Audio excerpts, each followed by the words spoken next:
Now, to get the tension up and going, we're throwing in a challenging AI cast as well. So it's PvP, PvPvE, right? And Say that again. PvP, PvPvE, something there. Could be. No, I'm sure if I made it. No, you're good. With that one. That was good. That was good. So, Hey, you sounded professional. okay, so basically, the point of our game, the stick in the ground, is high tension here, right? Right, sure. And we have a very much like a high risk, high reward gameplay. So this is a match-based game, right? So before you go in, you gear up, you bring your coolest shit, as cool as you can. It's going to help you in the battlefield. On the other hand, if you die, you lose all that stuff and your life as well. This is permadeath game, right? Permadeath, okay. Yeah, so basically we want to borrow a lot of stuff from survival games where those really, really intense PvP moments happens, where you don't know if you should attack or not. Like, should I go there? Should I not go there? What should I do?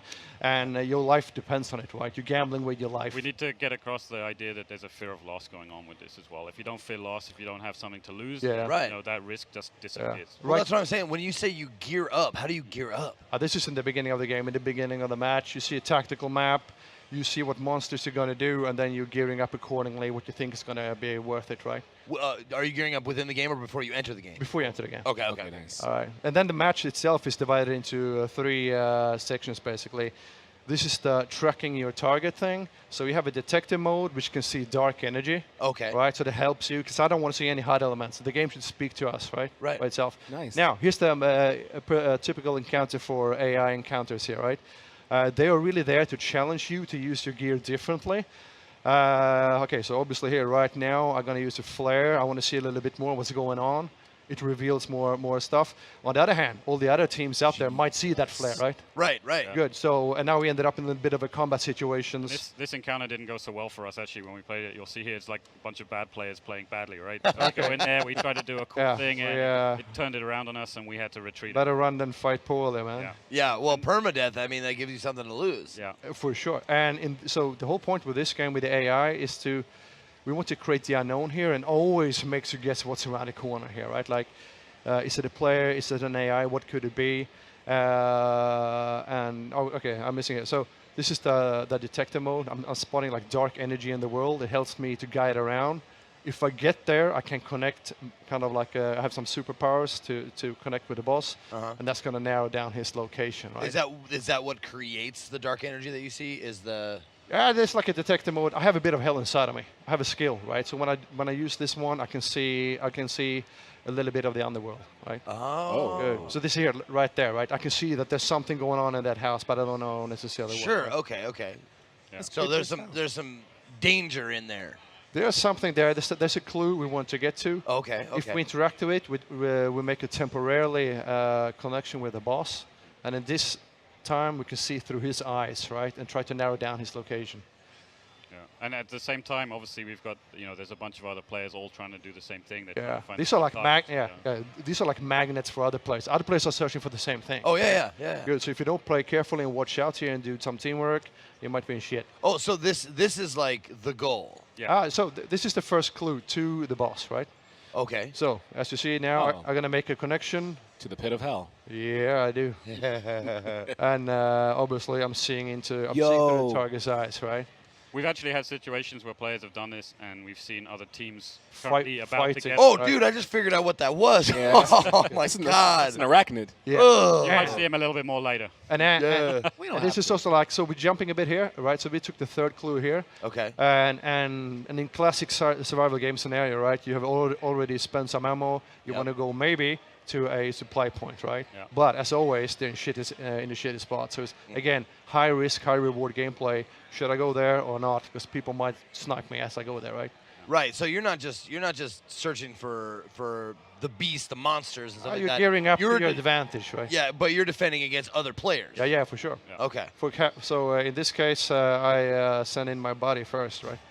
So Yeah. That's what I do. Fodder, as Go usual. get a meat shield. It's always the Brit goes in first. Is this you guys actually playing? Yeah, for sure. Yeah. Oh, awesome. Yeah, That's yeah. really So cool. So he could legit send you in, then Yeah. he dies permadeath. You live and you keep all your stuff. We have a reviving mechanic, right? So we really want to keep you playing together here. Okay. Gotcha. So, okay. but if you revive, they lose a health chunk. Okay. And if you revive again, then well, you're in shit, basically. Okay. So here so basically this game is a very social game. So what you don't hearing here is the commentary, right? Right. It's like me and him constantly chatting what we're hearing and stuff. And if he gets scared, I get scared, and I get jumpy, right? That's the part, right? And obviously the VoIP and stuff in game is going to be positional. It's 3D as well, so you can obviously. Nice. I love that. Yeah, I love that. So if you pay attention there, there's like there's a PvP battle going on beneath us because everybody is kind of going now to where the target location is. We have nothing really to gain from going there, right? Like we can shoot them, but they don't have the bounty yet. Right. So we're gonna go in first. Yeah, what you're actually going to see for the next two kind of shots here is two of our special AI. The first one we're going to see just coming up here will be the Hive. These, by the way, are dogs. If you go close to them, they're going to start barking. Other players are going to hear you. They're going to attract AI Other to players, you. like the map should speak to you, right? Right. The map, and I can play chess kind of. Where are the other guys? Where should I go? No, and that's This is a crazy. Yeah. That's crazy. She just wants to give you a big nasty hug. Nope. Yeah. Yeah, I saw in the opening 5 she's minutes. full of bugs. Yeah. So she's a long-range enemy with like swarm bursting out of her chest. Oh my God, you're terrible people. And this is classic, like you're bleeding, you need bandages, all that stuff, right? Yeah, that's something I was going to ask you about the healing items. Like, probably like they take time. Yeah. I mean, you're basically defining your class as your. Here comes another bad boy. He's called a meathead because he doesn't have any head. Like, yeah, he's using basically leeches on the ground as a way of seeing and hearing and understanding what's going on. So we went too close to them. They got triggered, and he's now. Okay. Yeah, so our game starts really stealthy because you don't want to be known your position. Right. But sometimes you just have to bomb your way through, right? Well, yeah. I mean, if that guy sees you, it's. Yeah, this is like hot spots of actions. Yeah. The lighting's outstanding in this game. It's all about the mystery and the darkness and the unknown. Yeah. And obviously, now, this is oh, sorry. So here we are. This is the boss fight. Okay. It's a human mixed with a spider. He climbs on walls and roofs. You need to be sure to be fast here because there could be another team coming in fighting him at the same time, right? Oh, that's not good. No.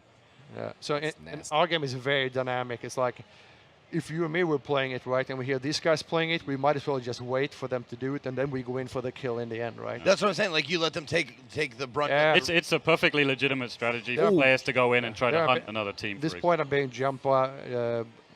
He just jump attacks and everything, right? And you see him one time, then he's gone the other. Yeah. That is a super quick spider. Yep. So at this point now, we have killed him. In order to get the bounty, we need to banish him to hell. Now I understand, kind of like I'm getting more and more like you guys are bounty hunters. You want to banish these guys and you get paid. Exactly that. And when we do, there's a burning spot on the map opens up. Like every player in the whole map now sees where this is. This is why it's called Hunt Showdown. Bam, right? Everybody gonna go there. Everybody gonna duke it out.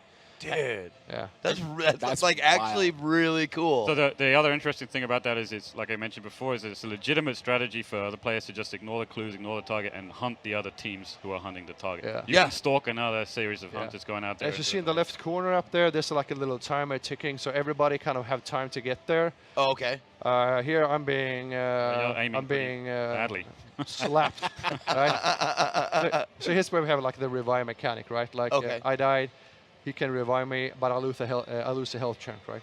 Right. Okay. So basically, for us, since we got there first, this is a defensive mission at this point, right? Yeah. And all the threats we had coming in are now perfect for us because we will hear dogs barking if the players come in too close to them. So we can all again like listening to the environment and use it to your advantage, right? That's actually something I wanted to touch on as far as the sound design goes. Like, I love it when you actually have to use your ears as a part of the game. Yeah, exactly. So we call like reckless players or dead players, man.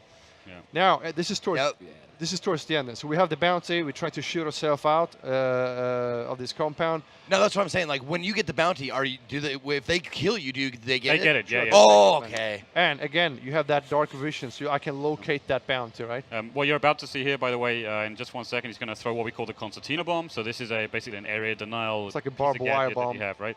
It kind of denies you from going across the bridge, and it can fill up rooms and other stuff like that. And then our goal is to get to the exit point, and then you're going to get cash, unlocks, and everything like this. Now, if somebody's scared of